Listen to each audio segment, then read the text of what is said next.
Taking a critical look at presidential campaign rallies over time, the ones that involved Nigerian President Muhammadu Buhari had been stupefying as well as electrifying. Nigerians, young and old, had thronged the venues of the president's vote-seeking gatherings, easily bringing about a synergy between the man they wanted and the change they desired. The sea of heads was not just real.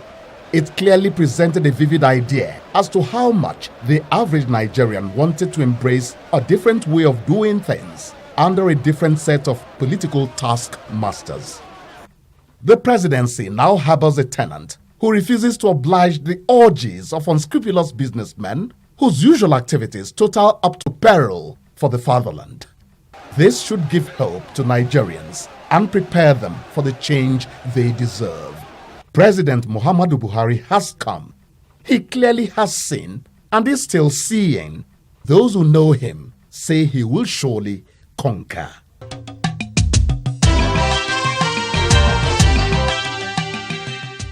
Fellow Nigerians, you're welcome to a fresh edition of your program, Towards a Greater Nigeria, showcasing nation builders and portraits of our leaders.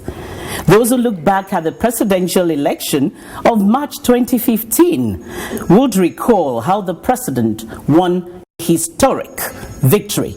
Historic indeed. For the first time in Nigeria's independence since 1960, an opposition party, APC, defeated the ruling party, PDP, to claim power. Nigerians yearn for change. And our elder statesmen, with huge wealth of experience, emerge as our president, Commander-in-Chief of the Armed Forces, Federal Republic of Nigeria. We all hailed his emergence and call him champion of change. Within 30 days of assuming power, Nigerians are asking about this change. We sure need change, a change for a better and greater Nigeria. But what form? What type? What are the modalities for this change? Some say the president is slow. Some say he isn't a magician. Let's keep that, for now, in perspective.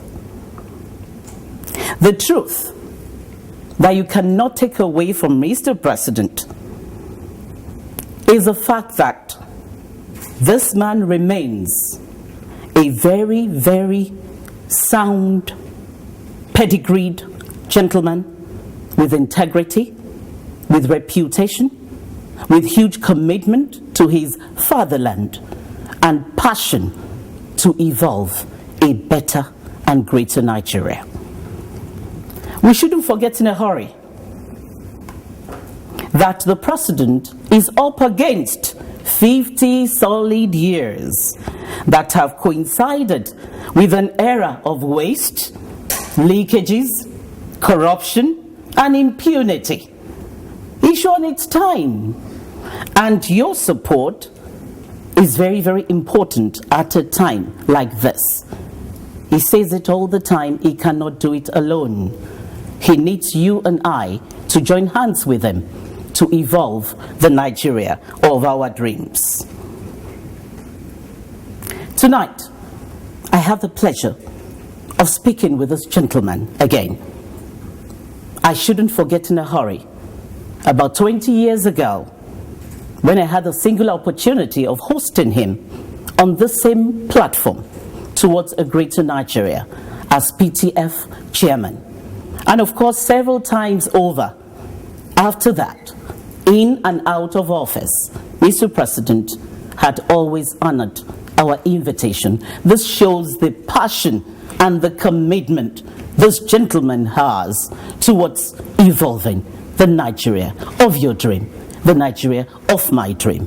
Nigerians, join me to welcome this gentleman that means so well for Mother Nigeria, President Muhammadu Buhari, GCFR. You're welcome again, sir. Thank you very much. How are you today, sir? I think I'm fine. I can say so, sir. You look fine. And by God's grace, you will remain fine. Thank you. My very first question, sir. I guess before even starting, I should congratulate you on your success at the polls. Your victory at the polls is an affirmation that Nigerians truly wanted a change. And Nigerians want this change in all spheres of our economy. As a TV broadcaster, I should know. Can you share with us your idea of change? Well, I think my idea of change, I made it quite clear during my campaigns when I visited 35 of the 36 states, and they held meetings, town hall meetings in Lagos, in Kano, here in Abuja, with interest groups and religious groups. And we have been very consistent. When I say we, I mean the party APC. We identified three fundamental problems. One, security, insecurity. It's not only in the northeast, but still the Delta region, not only economic, but the incessant abduction of people across the society, old, young, men, women, children, yes, and extorting money, so that people are not very free. So our first problem in APC was insecurity. Secondly, economy. Unemployment of youth. It is reliably mentioned that over 60% of Nigerian population are youth. And most of these youth, whether they have been to school or not, are unemployed. And I saw this clearly in all the states I have visited. Young men, I think in their early 20s, you know, certainly from 30 downwards, they normally dictate the face of convoys. They go in front, they are running, sweating in the sun. And on several occasions, I felt really frightened, because if these young men turn against authorities, there's nothing authority can do. You're right, sir. So our second fundamental issue is economy and employment. The third one is corruption. So we have to break this vicious circle. Insecurity, the downturn of the economy, unemployment, and corruption. I believe Nigerians know that we have got a Herculean task. And the way we have approached it certainly is to make sure that the military, the police, and other law enforcement agencies have really been properly trained, equipped, and that their morale is high.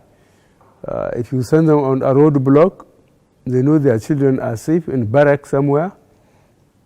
Their children are going to school. Their families can go to health center and get medical treatments. The main problem of Boko Haram is taking a great toll on the nation. And under the Lake Chad Basin Commission, we are getting together, those countries involved. That is Chad, Cameroon, Niger, Nigeria, and Benin.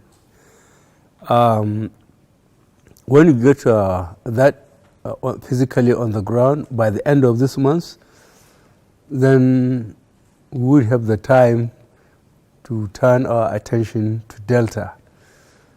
The amount of crude being stolen and the sabotage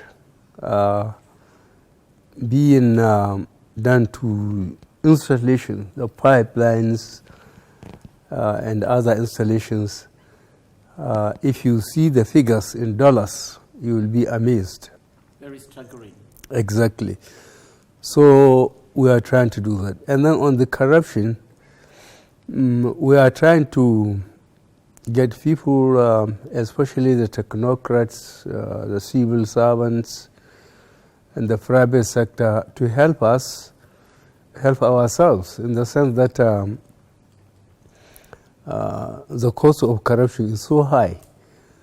We are trying to get revenues from NNPC, from customs and excise to go to the Federation account. And I believe a couple of weeks ago you have seen how the governors came. About 23 of the 36 states ordinary workers are not being paid. Yeah. We reached such a disgraceful state of affairs that we can't even pay workers, as rich as Nigeria is. It's very disgraceful. And we try to get the National Economic Commission, headed by the Vice President, to make sure that the center, the federal government, knows about the state commitments, the type of debts states are getting from in and outside the country, to make sure they try and live within their means so that at least workers are paid regularly. That should be the priority. And of course, I try to get the roadblocks off so that the efficiency of the police and the military is not affected by just sitting on a roadblock for weeks, for months, and some of them for years, instead of going back to their formations and train and face the real threat of Boko Haram and the militants. So I think for these three fundamental identified issues of insecurity, corruption, unemployment is what this government has to face. And then in terms of infrastructure, power, it is again very disheartening. From 1999 to now, Nigeria spent about $20 billion on power, but still we are not very near what is expected. I think crying over this spilt milk wouldn't do much help. We are quickly getting into records now and seeing which is the best way we can quickly get power. Generation, Nigeria is blessed. We have so much gas. We have installations that we will try to repair. Transmission is what cannot be done overnight. We have to see how quickly that will be done. And on the positive side, within the week I was in, I went to Niger, I went to Chad, I was to go to Cameroon, but I was invited by G7. And the G7 from United States downwards promised to help Nigeria. And we have got our shopping list, and we are going to send it, and we believe we are expecting positive response. Thank you very much, Your Excellency. A good thing you've tackled the three major thrusts of your administration, which undoubtedly you have repeated often at time, that of insurgency, that of unemployment and corruption. This takes me to yet another question. This has to do with our refineries.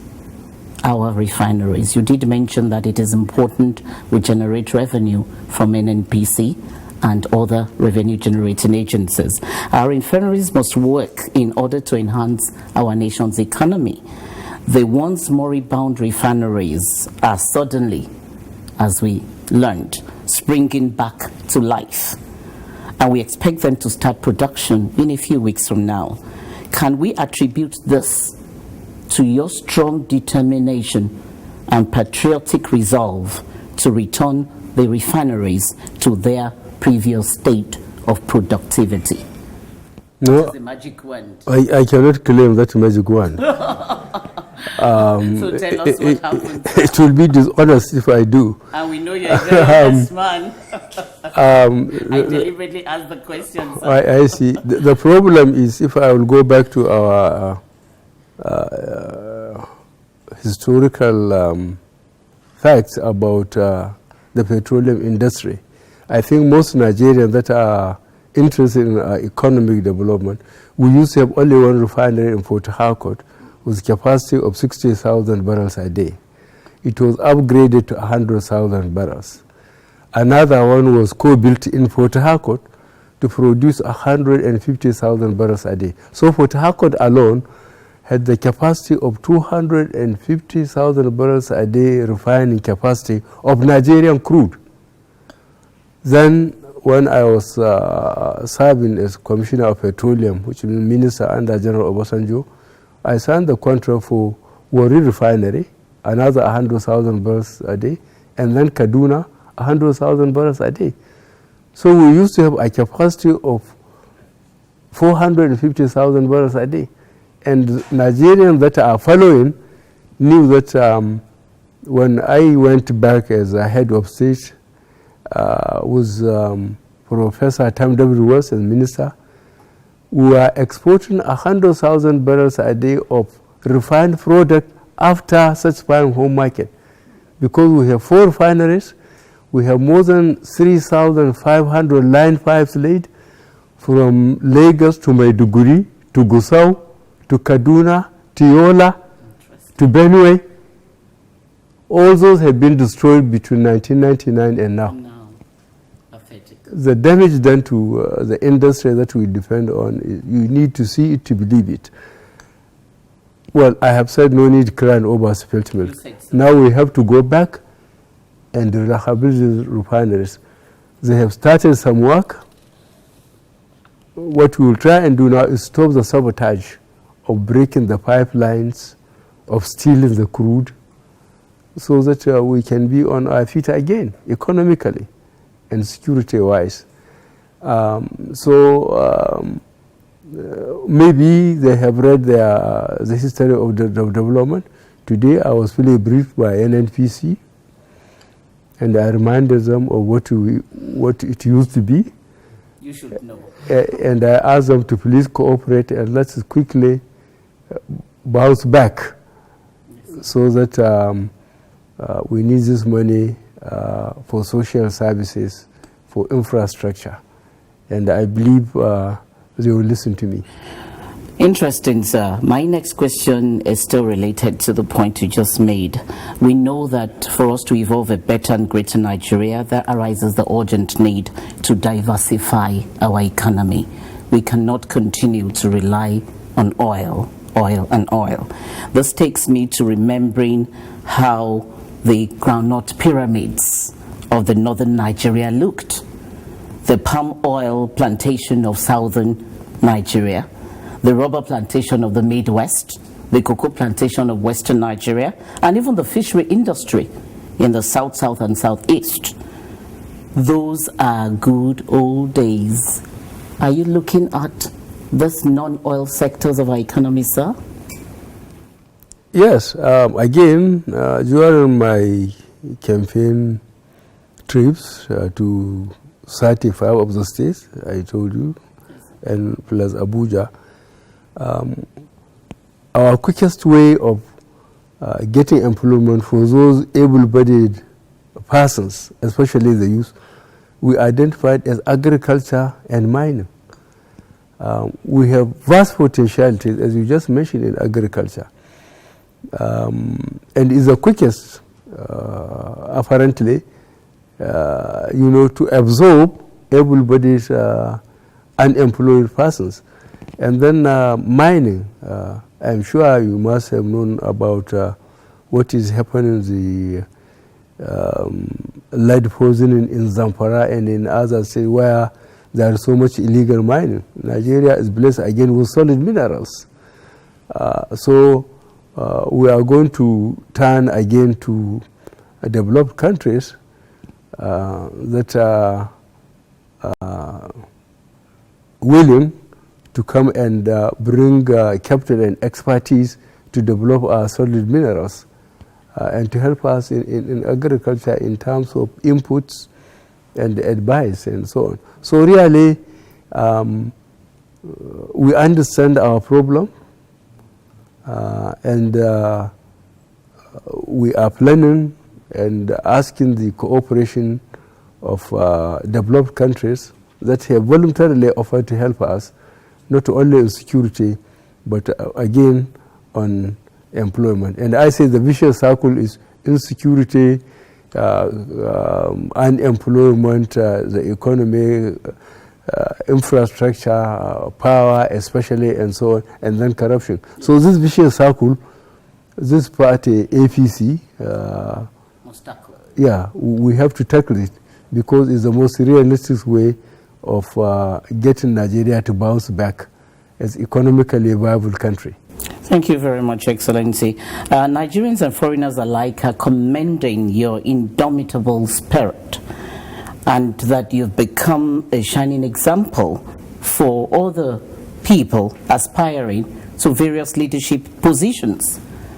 And this is what they call never give up spirit. What motivated you after several trials to go again for the presidency? Today it had not been effort wasted. But can you share with us, the junior ones like me and junior ones out there, we want to learn from you. I think people who have been listening to me have shared this several times. I said it so often.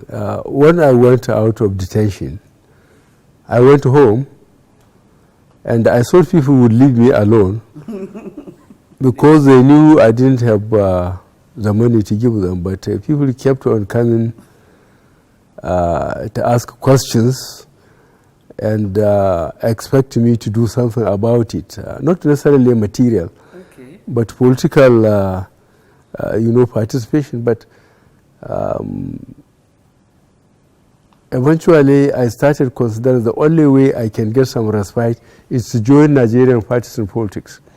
And on the day I did, in April 2002, I said it, those who know me and even myself, if I were told that I found myself in Nigerian partisan politics, I would say it can't be impossible. But then again, something happened. The Soviet Union in 1991 collapsed. As I said, this is an empire in the 20th century. Yeah. Collapsed without shot being fired. That's when I believe multi-party democratic system is the best form of governance. Hence, this strengthened my belief to go into partisan politics. But then, for it to be credible, elections must be free and fair. That's why I joined APP 2002. By 2003, there were governors, there were commissioners, there were senators. I was given the ticket. Of course, the rest, as I said, is history. Is history. I was rigged out. I wanted to say. I spent 30 months in court. 2007, I tried again. I failed. I ended up in Supreme Court. 2011, I tried again. And you didn't make it, 2011? 2011, I didn't make it. I spent about 9 months in court. Eventually, I made it this year. So I think it's a question of identifying one's interest, believing in it, working for it, and maintaining focus. Thank you, Excellency. Really maintaining focus. On a lighter note and lasting note, during the campaigns, Nigerians observed your deft handling of crude and unfounded accusations against you. Most of us were thrilled by your sheer display of humility, sincerity, and candor. shall we expect similar effective communication skills and strategies now that we are blessed to have you as our president? Well, I think the bottom line is a question of patience, steadfastness, because after being a head of state for 20 months and then going into detention for more than 3 years, for 10 years, Nigeria didn't bother where Buhari was and what he was doing. But the fact that